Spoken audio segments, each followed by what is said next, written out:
Hello, everyone. Welcome to another episode of the Legacy Women Podcast. In today's episode, I get to interview a leader in my community. His name is Arnold Smalley, and he goes to my church. I'm so happy that I get to meet him. Now I get to help tell his story. I feel like in our community, there is so many leaders that's right under our nose we don't know about, and they're making a big impact. And today, it is an honor for me to interview him, and I'm so happy that he gave me the time of day. So that way, I'll be able to interview him, and I'm pretty sure he have a busy day. So today I want to welcome in Arnold Smalley.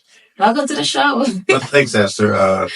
Yes, it is true. My name is Arnold Smalley. However, a lot of my friends just call me Arnell. Arnell. So So I keep Arnell. With my accent, I think that can flow better. So all right, we can thank meet you. Arnell. Okay. Thank you so much, Arnell. So to get right in, the first question I want to ask is, how did you get in a career in the Department of Justice? Oh man, that's a long story. It's actually a funny story. Um, it goes back to when I was in college. I was in college and I was studying to be a business major and wanted to have my own business and have my own career. And we had a death in our family. So I flew to Springfield, Illinois, and we were there, and a lot of family was flying in. And my uncle, who was a government special agent with the IRS, he was an IRS CID, and so he was flying in, and he was going to be at the airport. So I asked my dad. I said, "Hey, let me go pick up our uncle." And so I went to the airport. And back then, when I was in college, we could go back to the gate. You didn't have to go through TSA. There was no GSA security or anything like that. You just walked to the airport. You walk straight to the gate. The person would come off the gate. I gave him a hug when he got off his plane. I walked him to the baggage claim. I picked up his baggage. I put it in the trunk of the car. I drove him straight to the house and walked him into the house, and him and my dad seen each other. And as soon as they see each other, they were like cats and dogs. They just go at it. They start wrestling, and my dad was getting the best of them. And then all of a sudden, my uncle reaches down and grabs a gun out of his ankle holster, and he like points it at my dad. And then my dad backs, okay, you win, I quit. And so my uncle puts away, and I was like, wait, stop. I go, where did the gun come from? I'm confused. I'm like, where did the gun come from? I met you at the gate. I walked you. You were with me the whole time. I walked you to the car. I put your bags in the car. You never touched your bags. I go, I walked you into the house. Where did the gun come from? And he looks at me and goes, I'm a government special agent. I fly armed. And right then I was like, oh my God. It was like, boom, my mind exploded. I was like, that's all I want to do is fly armed. I want to be a federal agent as well. That's so crazy. So I would start talking to him. I was like, hey, how do I get to do that? How do I get to be a federal agent? And he goes, well, first and foremost, you have to take and pass this Treasury Enforcement Agency exam. And there is a book called the TEA exam. So he told me how to get the book. I got the book. I started studying. And in the Treasury Enforcement Agency exam, it has all the Treasury agencies. So I started at the beginning. I opened up the book, and the first Treasury agency it said was ATF, Alcohol, Tobacco, and Firearms.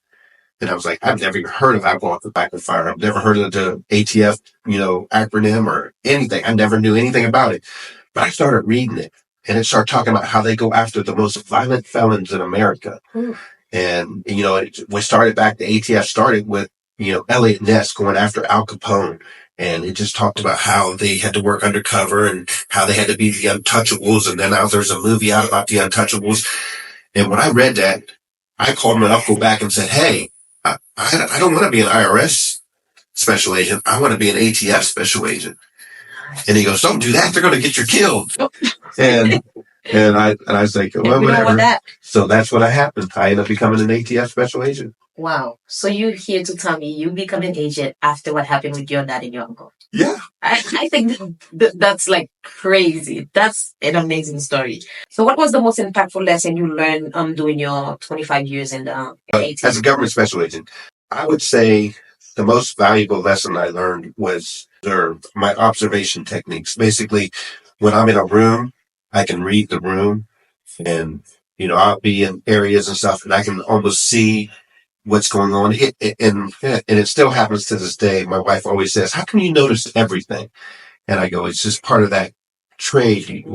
Especially with for me, I did a lot of undercover for the agency, so you have to just be aware of everything that's going on around you and your surroundings, and just make note of everything mentally in your head, just who's wearing what, who's doing what, who's saying what, who looks like they're having an argument over here. What are some of the areas you want to might stay with? So it's a funny story. Just the other day, my wife and a couple friends, we went to the movies, and something happened after the movie. We came out of the movie, we're all standing there talking, and somebody walked by who my wife knew. So they start talking, and next thing you know, the whole group got into engaged in a conversation. But then somebody else came towards the group, and it didn't feel right. Something I was watching them, and it just something was off. And I told my wife, I go, "Cut it, let's go." And she thought I was being rude, and I was like, "No." And it took the day after where I had to explain. I was like, "Look, I seen this happening, and I wanted to make sure we were safe." So I said, "Cut that conversation, let's go." I mean, but she thought I was being rude, so it worked out. But there is point coming in this. I like this because I feel like as a Christian, sometimes we always praying for God to give us discernment. And I feel like with your training, you gain a lot of understanding around that and also using your discernment to know. I always said, God, I wish like when I met someone, I could be able to observe and know if that person's gonna hurt me or is that person is here for a good reason. Like I wish I could be able to detect those type of things. Wow. But I didn't get the training you got, so. So how did you know it was time to retire? Well, I did 25 years in government service, and that's usually the range where everybody wants to start looking at, of course, retirement. And I was done. I was worn out. I was I did undercover for many years. I did some major investigations. I even worked on major investigations such as the Oklahoma City bombing, Wow. the several of the Olympic bombing in Atlanta. I worked on that investigation, and after so many years, you get tired of it, and it's time to move on. So I could retire at 25 after 25 years and still be a young age to move on and do my own career and go back to what I started in college, was my business management. So I wanted to be in business. I wanted to own business. So what better time to start Small World Solutions?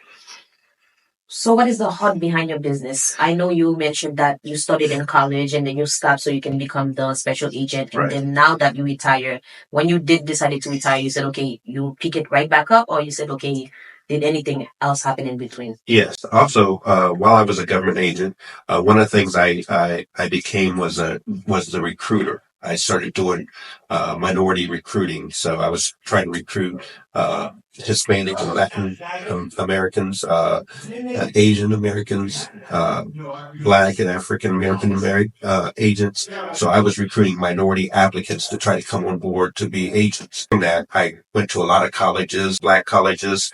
I went to Puerto Rico and went to like 5 or 6 colleges, trying to get more of a minority base of agents to start, try to join the agency. Was, on stage a lot doing these presentations and trying to get people excited, saying, "Oh, they definitely want to be an agent." And, I tell them some of the stories and some of the things that I've experienced, during the career and then how much fun it was and everything else. So that was like the life of me. So I just loved it. So when I started my own business, I was thinking, you know, how do I continue helping others? How do I continue lifting up others and helping out still in the community?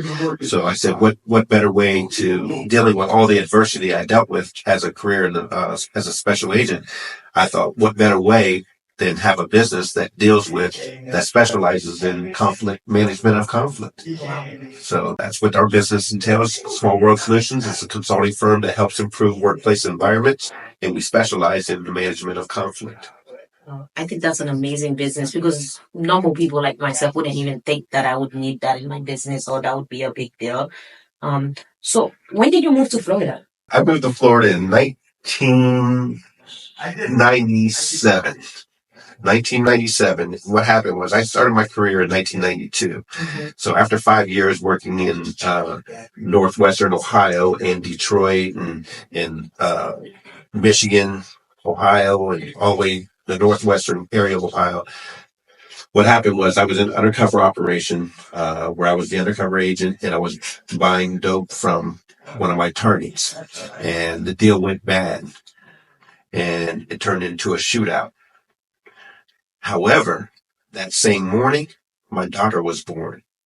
Wow. So my daughter was born the same day. I almost lost my life. Wow. So with that being said, I of course put in, I had to come when the deal went bad, of course I had to come out of the role, and then we had to effect an arrest. So I had to arrest the guy, and it happened outside in the middle of projects where everybody was outside now. Ooh. So everybody's like, "Oh my God, he's a narc! He's a narc! He's a narc!" And I'm like, "No!" No, I'm a federal agent, So, but of course, I couldn't stay there, So now my cover was blown, yeah. And so they said, "Where do you want to go?" And I said, "Well, let me go to Jacksonville. I know it's warm in Jacksonville." And they said, "Oh, okay, we're gonna send you to Florida," and I was great. And then I got my travel papers. I'm looking. It says Miami, Florida. I was like, "No, you said Jacksonville. It's quieter." I said, "No, Miami. I don't want to go to Miami. I can't." But anyway, they sent me to Miami, Florida, and that's when I came in 1997. Wow, you've been here. And I've been here ever since. So like about 28 years. Yeah, I guess. Wow, it's been a while. My math isn't that good. I don't know. No, I know because my brother is 28 and he was born in 1997. That's the only reason I know. It's because he's turning 28. So that's the only reason I know. Yes. But so at the time all that happened, now you're in Miami. Of course, now we're here in Orlando, Florida. Yes. And I met you here at the church. So how did you get involved with ministry? Have you always been a Christian? My mother is a pastor. Wow. She's a traveling evangelist. She doesn't have a pastor at church. However, her brothers do. Her brothers pastor a church in Springfield, Illinois, where we were born. Her two brothers, they have a church there. And my mom was also a traveling pastor. She was in California, Texas, and she traveled all around doing evangelism. But she has a degree. She could still marry people. She could still, perform some of those functions. So I grew up, Christian. I started off Baptist, and then we switched from Baptist to go to non-denominational. And then I think my mom's still a non-denominational pastor. So we're not Baptist. We're not, anything. We're just Christians. And then I got married. Yeah. And my wife was a Seventh-day Adventist. So that's how I came along to, and I promised her when we got married that I would go to church once a month. And now you get every week. Because Seventh-day Adventists got to go to church on Saturday, and that was my golf day. So, you have to switch it to Sunday now. So I told her, I said, I'll go once a month. I'll take off from golf. I'll go to church with you once a month. But then when I started going to church, I actually was really, really enjoying it. I guess as a kid, when you're forced to go, I didn't like it. And I would go to church and I had a church background, but I didn't like it. And I think it was because I was forced to go, but you still get some of that. If you're there, you get some of it. You get something. You get something out of it, but because of the fact that, it wasn't what I wanted, I didn't enjoy it as much. And then, when I went with my wife, we came and heard a speaker, and it was at Mount Pisgah in Miami. And I was like, "Oh man, I really enjoyed that sermon." And then I found out that in Seventh-day Adventism, you go to church and then you go to somebody's house for potluck. Oh yeah. And then you say it's a whole day event. Oh yes. So I started finding out so Saturday is a full day of church. For some, that might be negative, but for me, that's actually my best memory growing up as a SDA. See, I never had that.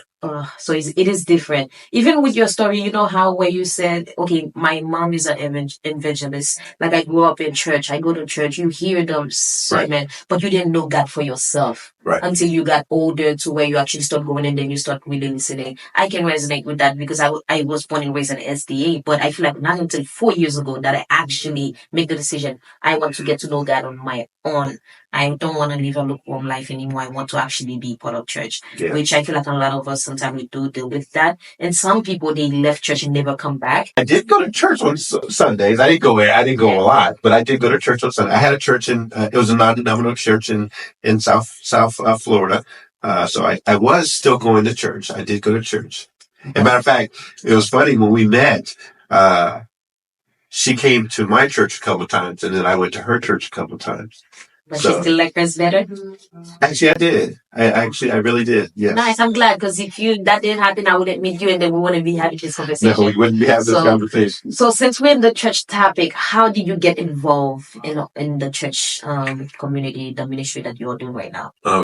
It's funny. I started going to church, and then you guys are familiar with Emmanuel. They call him MVP, Emmanuel Carter.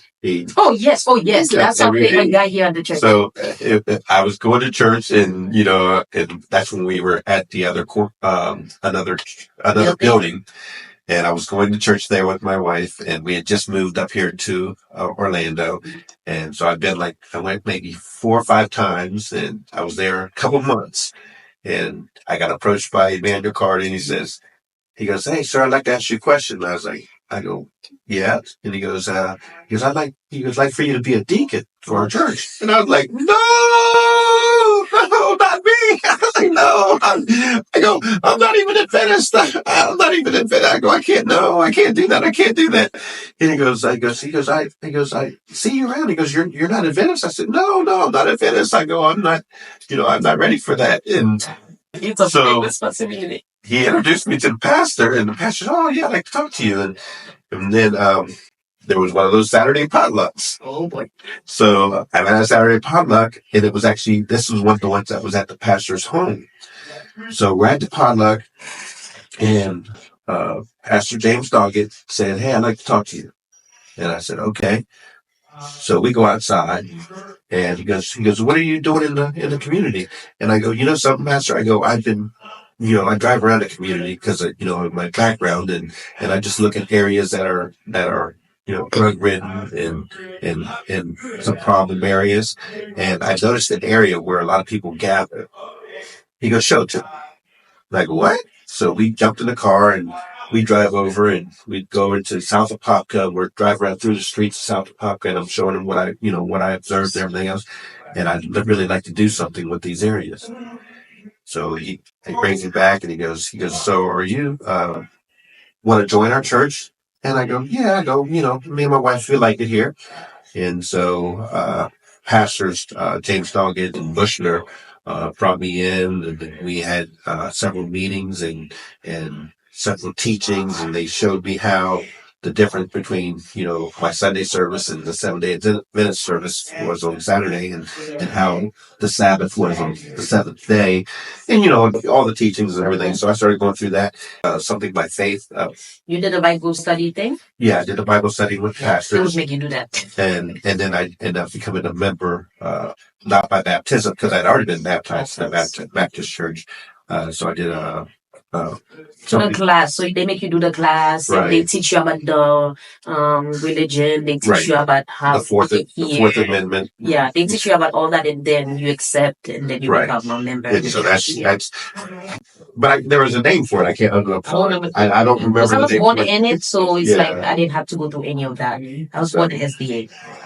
So I ended up becoming a member, and when I became a member, they asked me, since I was doing things in the community, would I help out with a community cluster? And I said, no, I've never even heard of that word before, community cluster. Yeah, so me either.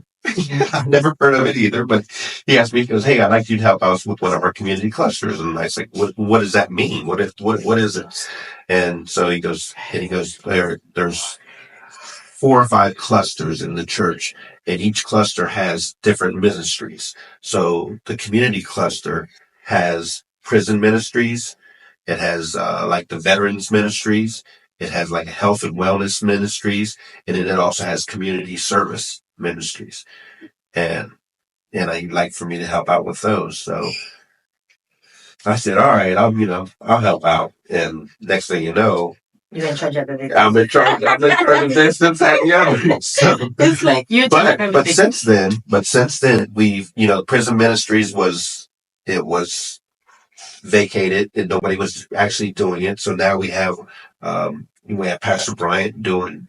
I have leaders in every one of the divisions now in every one of our leadership roles that are handling their business. Like we have Pastor Bryant that's doing a great job with the prison ministries. We have Darius James that's doing a great job with veterans services and veterans ministries. We have Helene Cohn, and actually my wife was also one of the leaders for health and wellness ministry. So my wife and Helene, and then there's Audra Austin and several other people that have, joined in, and they're all helping out and running that health ministries. Rochelle and all the nurses are part of like being the nurse on call during our services and stuff. So they have that running very, very well. And then with the community cluster, we have our food distributions, and I pretty much run those. We had a individual that was doing it before me. Based on everything you just shared with us today, do you feel like you are working in your God calling? Do you feel like you're doing exactly what you feel like God intended for you to do? Well, I think all of my life I've wanted to serve and help others, and I guess so. Yes, I'm definitely doing my God's calling. My business is a part of service.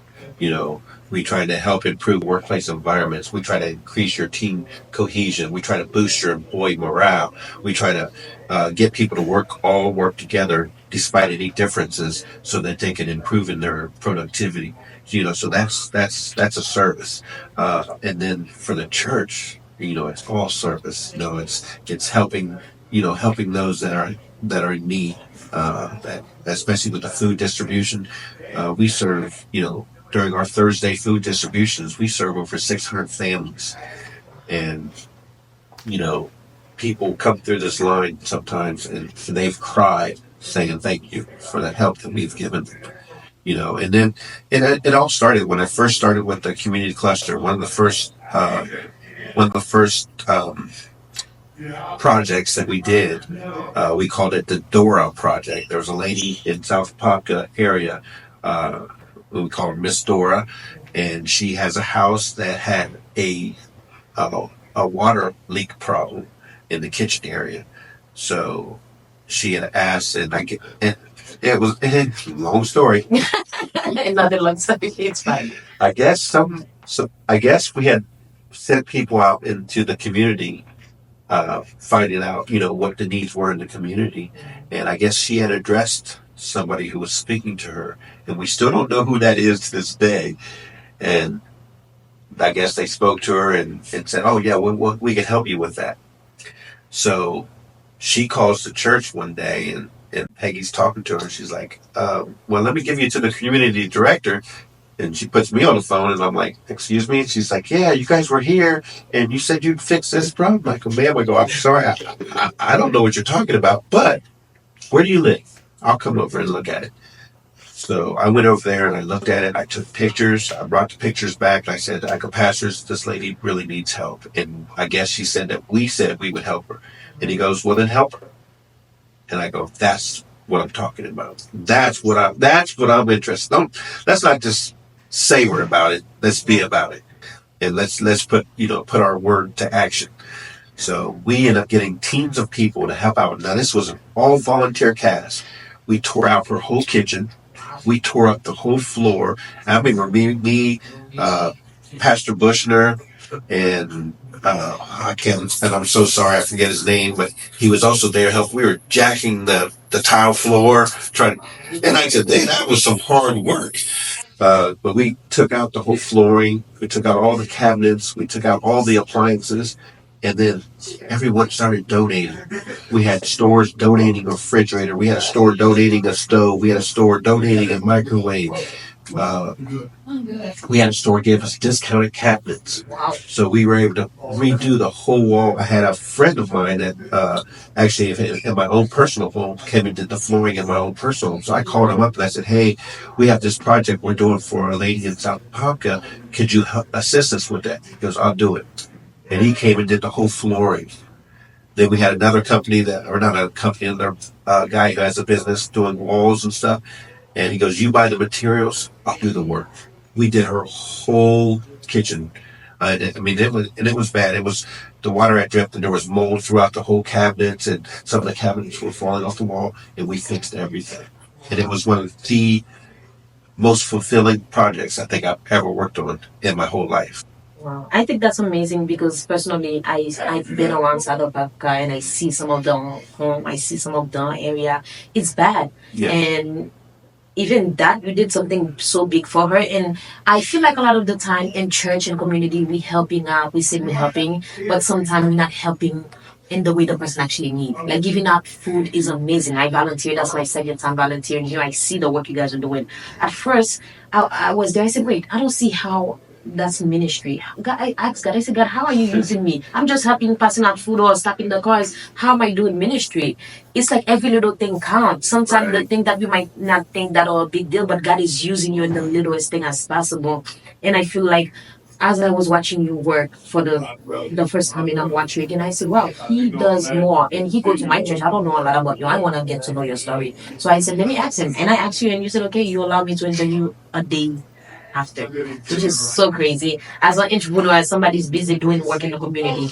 And I feel like we always hear on TV, see on TV people helping out, but actually seeing it happening in my community right next door, I feel like it's inspiring. And there's so much more you've done. There's so much more story I that you can tell us. And I will get to learn more, but I think it's amazing. To follow up, I want to ask you, what do you think? What is legacy to you? Legacy is just helping others. I mean, yeah, when I leave, and I want people to say about me is that Arnell came and he gave as much as he could to help others. And as long as people see me in that way, then I go, that's all I would ask for. And then if I can inspire others to do the same, that's that's legacy. I love that answer because for those of you who doesn't know, the name of the show is Legacy. Um, I name it the Legacy Woman Show. I mean, because I'm a woman, but I don't believe that legacy should be just about women. Just so I feel like for the word legacy, whenever people hear that word, they always think that I have to be an entrepreneur in order for me to leave a legacy. What can you say, like in that aspect? Well, you said it yourself. The littlest of things can mean a great deal to somebody. So when you said you're there and you're just doing this little thing, but putting some food in somebody's car that didn't have food for that week, where their cupboards were bare, that littlest thing could mean the greatest thing for somebody. And we got to remember that everybody wants to get to the mountaintop, but you don't just jump to get there. You got to take steps, and sometimes they're just baby steps. But as long as we keep taking steps, as small as they are, we'll keep moving closer and closer to our mountaintop.